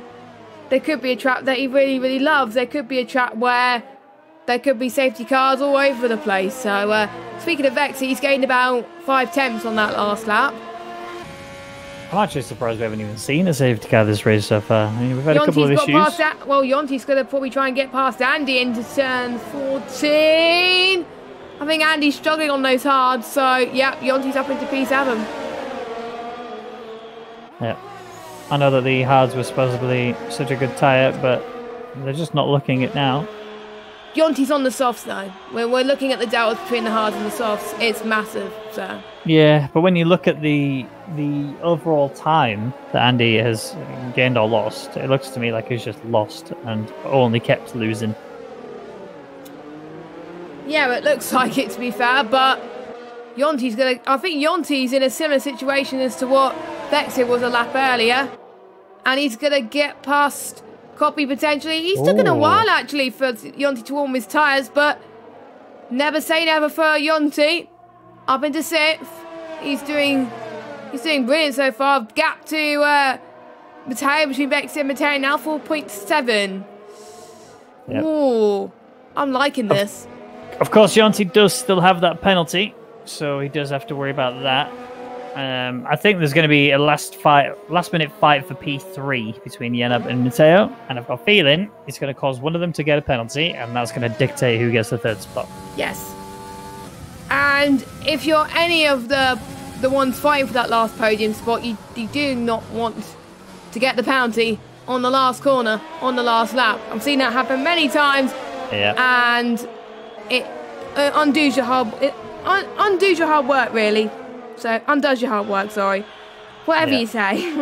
It was heartbreaking to watch in itself.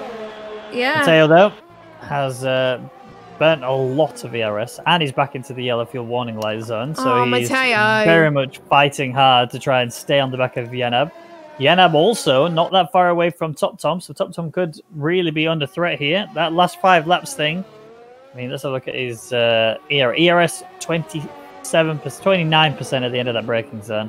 Let's have a look at the tires. He's on 68 on the front left, whereas Some Idiot, who is your race leader, has 73% on the front left. As is the lowest amount he's got. So he is looking so good. Show off. Joking. There's no. I'm gonna pull my full Jinx cards out here now. You ready? Oh, Nothing could go wrong for Some Idiot now. Everything is perfect. He's done such a good job. There you go. Oh God. Yeah. Well, I'm not gonna get the blame for this one. Not even his Cody's girlfriend. So yeah. It's all on you, unfortunately. But yeah, he's doing a great job. Meanwhile, Matteo is still on the back of Yenab, but maybe he's a bit smart to stay behind, but he's going to go for it anyway, side by side into turn 14. I think it's been the main overtaking spots around here. And Matteo gets the podium for now. But for how much longer? Because Yenab's going to... Matteo has no DRS. Yenab does so. And Jesper get Danico, so... More moves being made. What? I'm being asked by Gareth, what have you done? And then Dave said, that was deliberate. I don't know what you mean. You have no idea. I don't know what you mean there. Yeah, no jinx at all. Matteo is actually pulling away quite quickly here on Yenab. He needs to be careful here. We're saving ERS for the battle with Vexit. I see. I don't see this being... I'm not seeing him catch. Maybe Falsetti's right. Maybe Falsetti's right. Maybe Vexit could get a podium. Not the win, though. That's out of the question. Because Some Idiot's on fire right now. Some Idiot's on fire. Shut up. I think his pace is just... he's just looking too good as Some Idiot. It would take a disaster for Some Idiot to have an issue now. Oh my God, Ben. Oh. I think is I don't even want anything to happen to Some Idiot. I just like commentators cursing people. Imagine if he... Oh, right, not saying anything more, because I don't want to jinx him either. It's tempting, isn't it? You can feel it. It is tempting, but... Gap now between Vexit and Yenab, 2.5 seconds. Will this gap stay there? We will see. Lap 50 now, 56. Somebody across the line for the 7th to last time. Yep. And Matteo not really gaining on Top Tom as we initially thought he would. Yenab supposedly saving ERS, but isn't doing a particularly good job of it. It's 27%. Because it's hard to recharge around the circuit. If you push it too much earlier on the race, then it's hard to recharge for the rest of the race. No matter how much you save, unfortunately. Yeah, true that. I mean, he's in the 30s now. He's doing okay in that respect. He's actually saving it way more than he did previously. But it's that back straight. Once you get onto those straights, it just eats your ERS alive. Don't jinx it. Nah, I mean, listen. It would be horrific if somebody in the Racing Point team were to get a penalty, you know? Oh, my God. Can you imagine the scenes if Some Idiot got a penalty now? Imagine if anyone... I'm going to say it now. Imagine if anyone of the top 5 get a penalty. Anyone. It could change the whole outcome of the race. And it could be a late safety car as well. Oh my God. Dave telling me to shut up. Yeah, don't worry. If it was in real life, I would have slapped him. Actually, no, joking. We're not allowed to slap. Yeah, no contact at the minute. Social distancing. Exactly. Good evening, Badger. It's good to see you, mate. Hope you're well. Yep, Some Idiot hasn't got a penalty yet. Emphasis on yet. Oh, God. I'm just throwing my commentator's curse around. I've been here the entire time, and you didn't even say hello? How rude are you, Badger? Unbelievable scenes. Use a fish to slap someone? All right, let's have a vote in the chat. Do we think that Vexit is getting a podium today? What do we reckon? Can we get a prediction in? Yeah, you know, I'm doing a prediction. I'm going to leave you on board with thingy whilst I quickly do this. Yeah, because you know what? We've had more predictions than hope today, but we don't care. Still a chance for people to get some extra ginger nuts, I would say. But yep. I'm gonna get mine in. Prediction is live. Go ahead. Is Vex again a podium? Yes or no? You got 2 minutes to get your ginger nuts banked. 1.3 seconds. Ooh. Don't be shy. They are free currency. You can gain them back. Somebody's put a K on there. That's good. 2K now on Vex again, not getting a podium. Not happening. Says the Twitch chat predictions. Show Vex there we go. DRS. I am having high hopes on Vexit. Oh God. 85K. Who's put the big bucks on Vex again a podium? Ben. 101K. What? Hello, Ben. Good evening. How are you? 17K on no. All right. You've got about a minute left to get your predictions in. Will Gibson going with 15K on something. On yes, he's gone with, yeah. I've got faith in my man. All right, I believe. I mean, he's here. He's on it. Yeah, he's on it. Uh-oh. There's a Williams chasing me down. I gotta go. 44% ERS, so he should be able to hold on to it. Why is it saying no? It's not saying no. You've gone for yes. Yeah, you've gone for yes, my friend. I'm betting on Cody for P1 as a biased observer. All else is irrelevant. Wow. Oh. Well, to be fair, you're allowed to do that. Vex is within DRS. 101K on yes. 20K on no. This is big. Who would have that amount of money? I only have like 100K. Oh, jeez. They're going to lose all their ginger nuts if this goes wrong. So we will have to wait and see. Still, if you think about it, it's going to be hard for Vexit. So,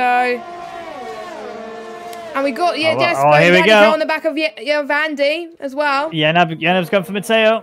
Big send down the inside into the hard braking zone, and this is where it's going to benefit Vexit because the longer they scrap, which we know they will do, Mateo's gets back end out. That is disaster for him. He did not want that at all, and he's going to lose so much time. And even though the softs are starting to dwindle away for Vexit, he's actually being able to close in. He's got DRS now. This is going to be a juicy fight for P3. Yanab is currently holding this battle down. There are lots of stuff happening towards the rear, and he's decided to box at this stage of the race. I think he said, well, I'm not getting anything more. I've got a free pit stop on Assassin, and we'll see how this one pans out. Copy and Jesper are side by side. Jesper's trying to get around the outside as here comes Danico. Copy's trying to help his teammate out here. Danico just squeezing his way through turn 1 into turn 2, round the outside.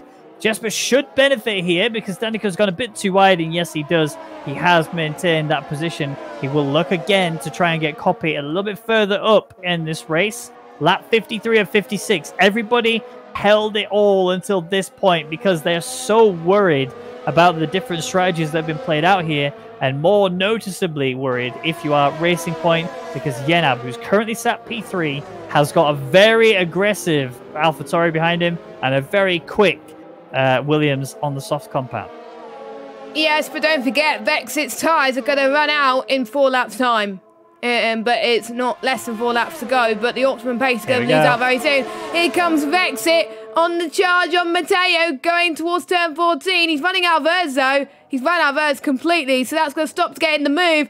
But the soft tyres, Jesus, I think that lost him there. He's got to, I think both of them are almost out of ERS, so they're pretty much in a similar situation. But if Vexit doesn't get a move on, then this could be probably game over in terms of penalties, but no, in terms of actually podium. You know. Yeah, I got you. Don't worry. I mean, in fact, he's actually trying to get stuck down the inside. Bit of contact. Oh, that could have gone very wrong for either one of these two drivers. This is actually benefiting Yenab now because obviously every time there's a little touch between Vexit and Matteo, it does cause Matteo to lose a tiny bit of time.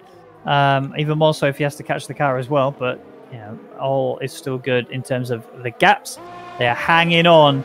This is going to be really quite concerning for Vexit. He's gone for one huge yeet already, and it didn't work for him. That was Danico and Jesper. They have a little bit of a contact there, actually. That was less than ideal, to say the least, between them. This could be really quite a problem for them if they don't rein this in just a touch. People are realizing we're in the dying stages of the race, that what has been a very long race is now actually starting to come severely to life. Yenab leading the train again onto the back straight. DRS and ERS being utilized. Overtaking full. There is no ERS left for Vexit. Matteo will think twice about this. Big set, big damage on Vexy. He just broke so late, went right into the back of Matteo. Podium over. Definite wing damage there. And yep, I don't think the podium is going to be available now unless a penalty is available. So those of you that bet no, as it sits right now, are about to get banged. I'm not going to do it just yet, just until we can confirm. But yeah, that was desperation right there. Valsetti even predicted yes. He predicted against his own team. Yeah. I'm going to speak to the manager. Unfortunately, no. You made your bet, now bloody lay in it.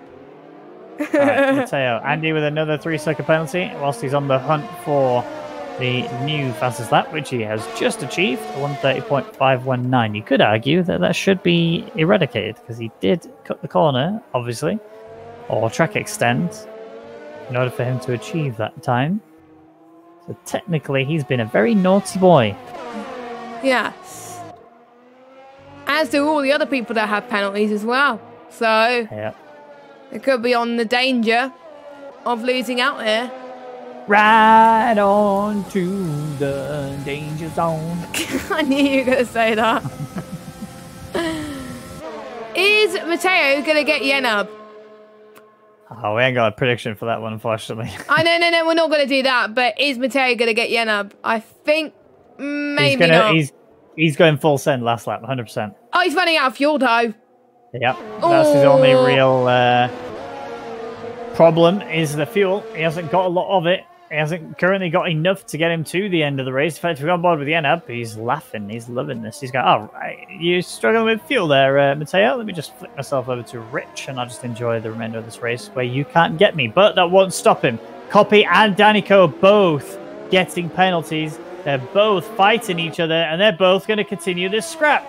Copy has lost out to Jesper. He's gone deep in towards turn 1. Jesper, who... I mean, Copy's actually never had a penalty this entire season, and he's got one here today in China.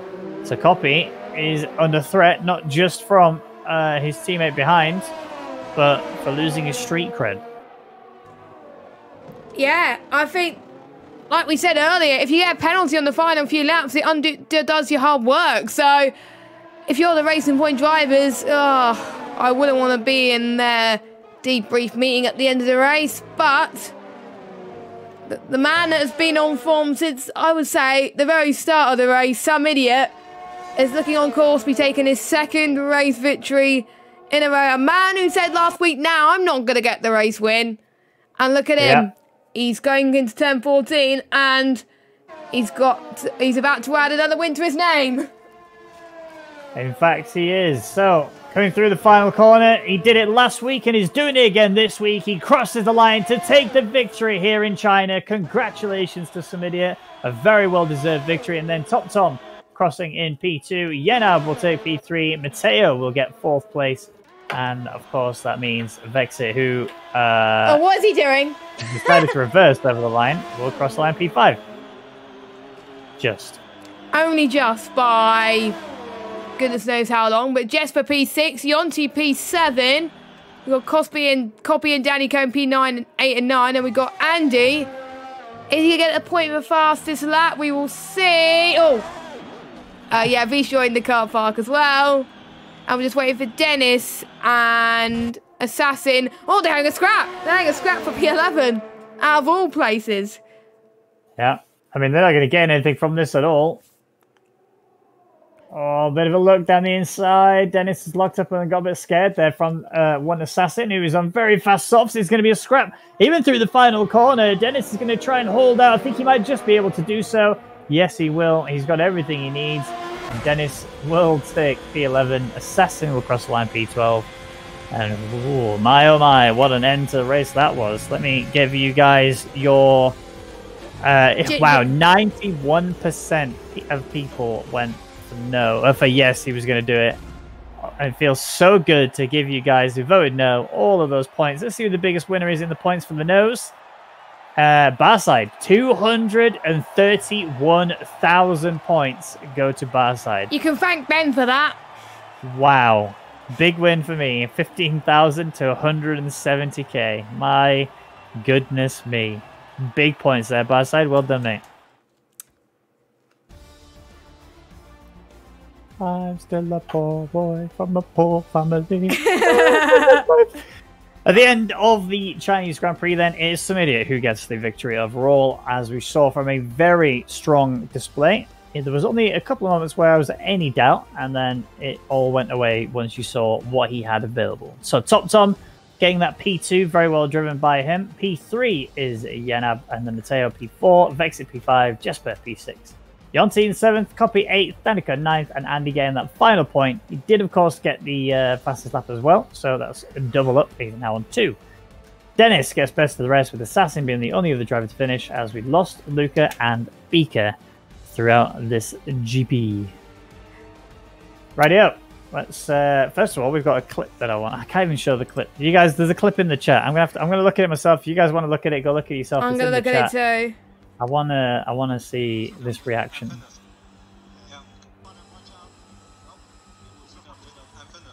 Oh, we clicked at the wrong place. What the hell? There were plenty of mistakes, XT. Otherwise, I think I could have... Hell yeah.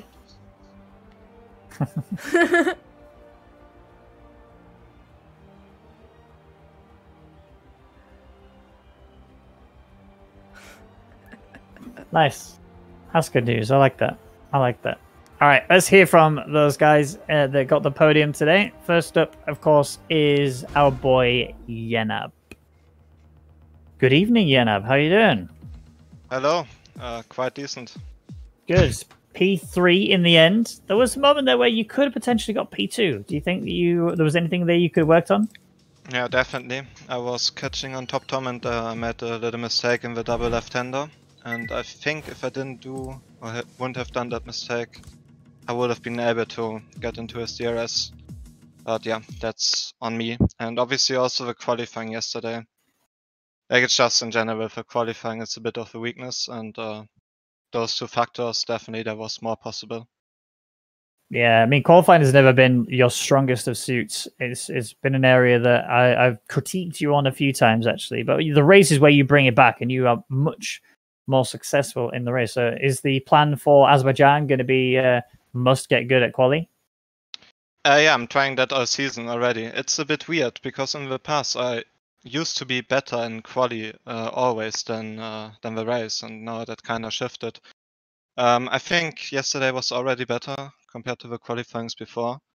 It's just that 1 or 2 mistakes in qualifying still happened, but at least those were not any like completely big mistakes. So yeah, it's actually yesterday was better than usually already. So, but obviously there's still something to improve on. So P3, great stuff. Mercedes really had a bottle this week. Loads of points gained for Racing Point when it comes to the constructors. Are you feeling confident for the rest of the season then?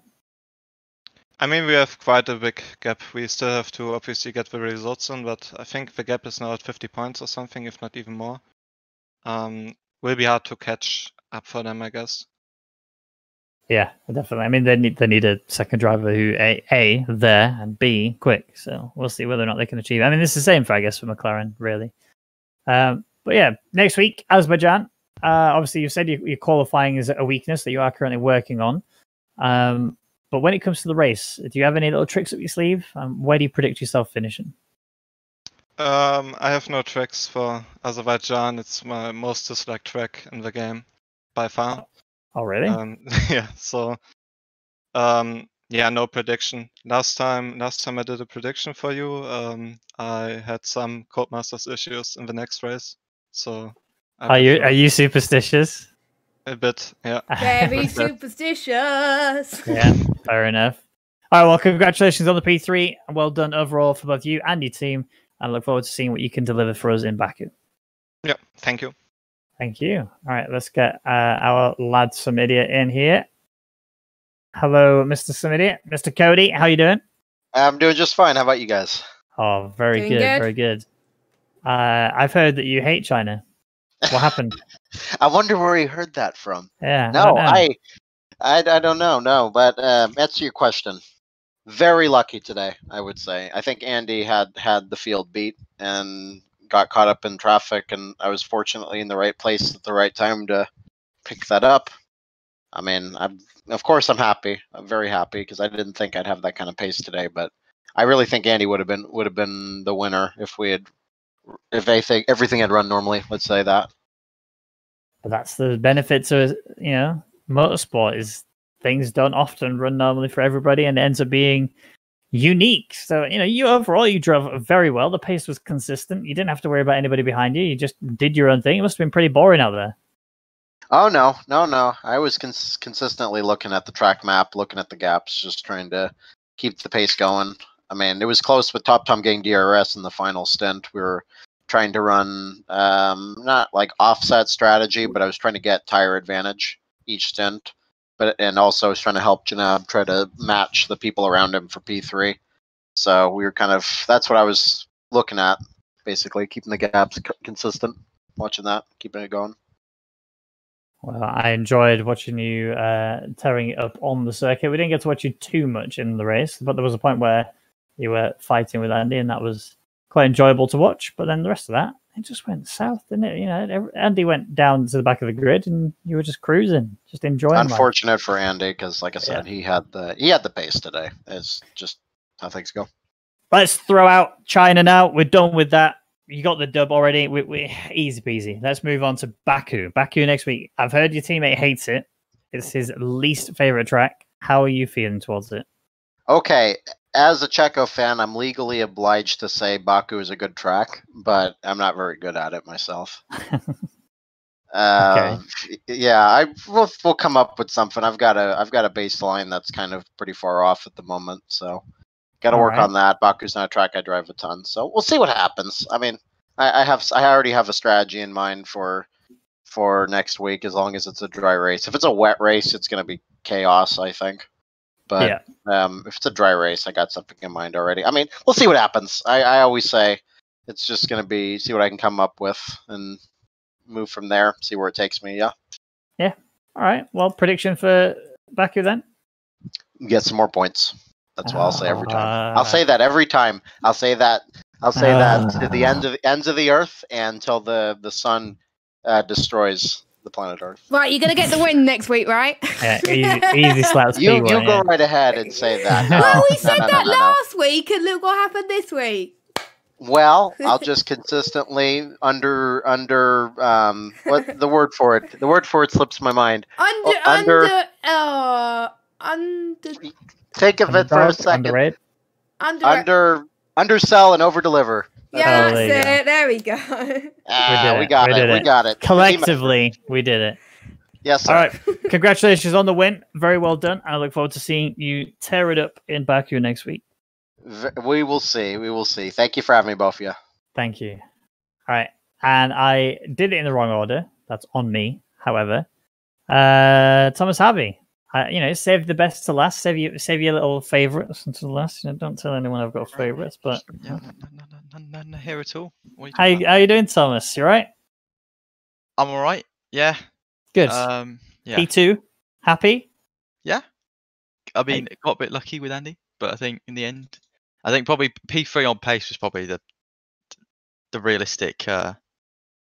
But yeah, unfortunate for Andy. But we'll take it. I've got to ask, because it's burning me alive. Why didn't you push extra hard when Smitty came out of the pits and was literally a second up the road? I mean, I was. I'm just bad at China. Like you didn't push your ERS at all. And it wouldn't have been enough anyway. I mean, the gap was like what, 3.5-4 tenths anyway. No, it was like 1.8 seconds when he came out of the pits. It was 1.8. It would. Nah, it It wouldn't. was. I assure you, it was. I You could have wasn't going to get. easily He had into the his fresher turn. tires. He had it under control. You'd literally boxed right before him. If I Your was tires were the if I right was temperature, quicker on his the stint weren't. before, then yeah, I'd say yeah, I would, Fine. sure. But I wasn't quick enough. I'll before. I forgive lost you so on much this time. occasion. Yeah. But I mean, overall, though, in all honesty, you had a really good race. There was a moment there at the very beginning where you and Matteo were literally scrapping side by side throughout the entirety of lap 1. It looked like, which caused you to drop outside the tow range. Were you seething?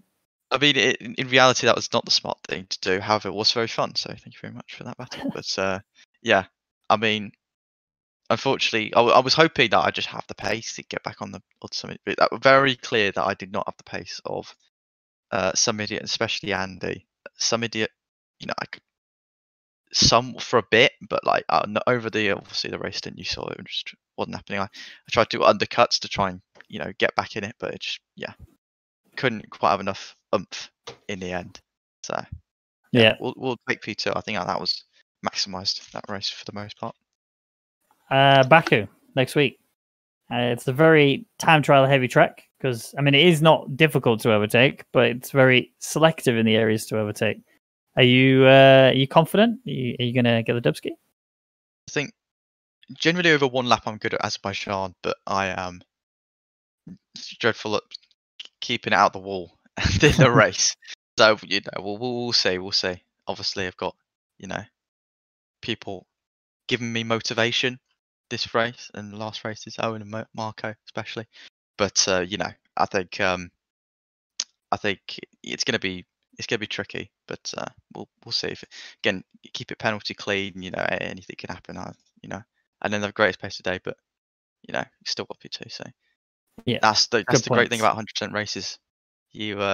Consistency matters that much more. So yeah. 100%. It's very much like an endurance race in that respect.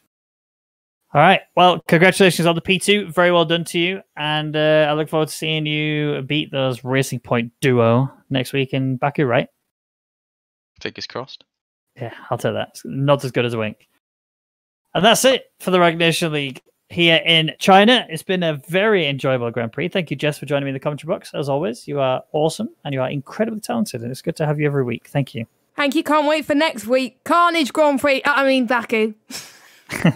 Carnage Grand Prix, definitely. It's almost Monaco, isn't it? It's that bad. Should be fun.